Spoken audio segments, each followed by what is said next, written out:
Focus now on what's happening in Pretoria, a student leader arrested there today.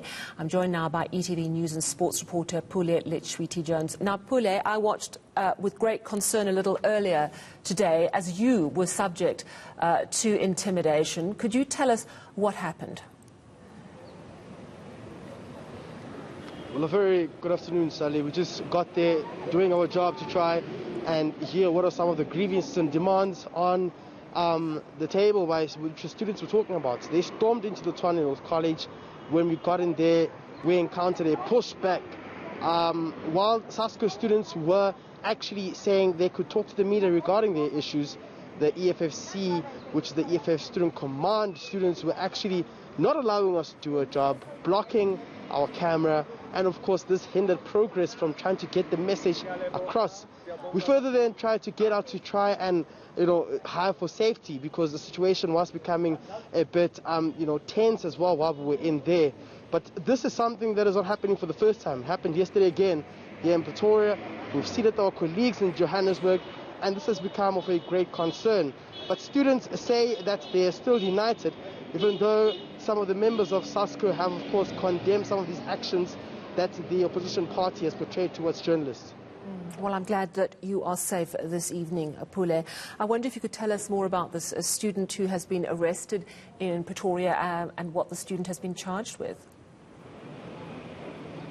Well, I'm just going to ask my colleague Chekwane Tladi just to slightly move apart to see here. As you can see, students are now waiting outside here to see if one of their own will then be released from custody. What we do know is that students moved into the CBD of Pretoria earlier on today in numbers. Protests were, of course, violent, and they actually allegedly, one of the EFFC students allegedly broke a glass window of a shop owner, who then reported the matter to the Pretoria Central Police Station and was charged. The student was allegedly charged with malicious damage to property. He is also a former SRC chairperson, regional chairperson of the eNCA campus here in Sunnyside. But despite this, students have, of course, vowed now to actually continue with the protest tomorrow. In fact, they weren't the only ones on the ground today. We do know of the University of Pretoria as well, blocked roads, trying to get the message across. Same issues, demands as well on the table, saying if management does not listen, they will continue to actually protest in the streets. In fact, they're saying classes have already begun at the University of Pretoria, but registrations are still a problem, and therefore there are some students who cannot register to actually continue with the classes. And those are some of the challenges that they're encountering. But this situation seems to be intensifying, because UNISA students say tomorrow they will be joining forces with some of the students from TAX to actually make sure that the numbers grow bigger. All right, so Pule, it's interesting the UNISA story, because that is a distance learning institution, and they seem to have put a limit on how many students they can accommodate. Where are the main focus areas in Pretoria? What are you expecting? Is it going to be around UNISA? Is it the University of Pretoria or other institutions? Well, what we do know from here, Sally, is that the University of Pretoria started today.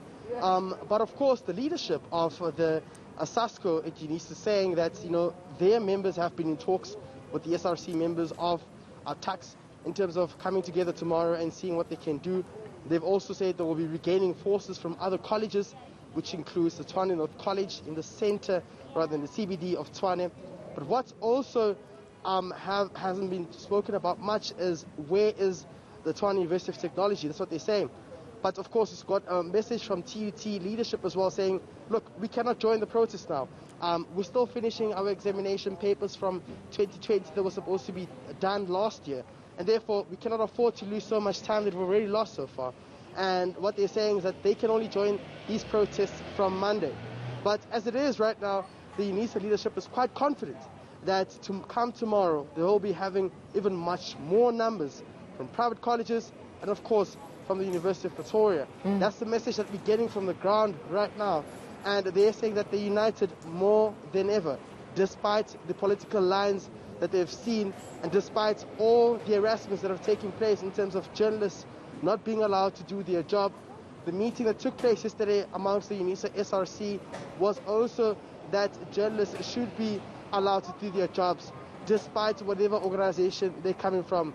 This is something we're yet to see going forward from tomorrow, but as it is, the message has to be clear, and students are saying fees must fall or else this will continue for the next couple of days. Thank you so much, ETV News and Sports reporter Pule Letshwiti-Jones.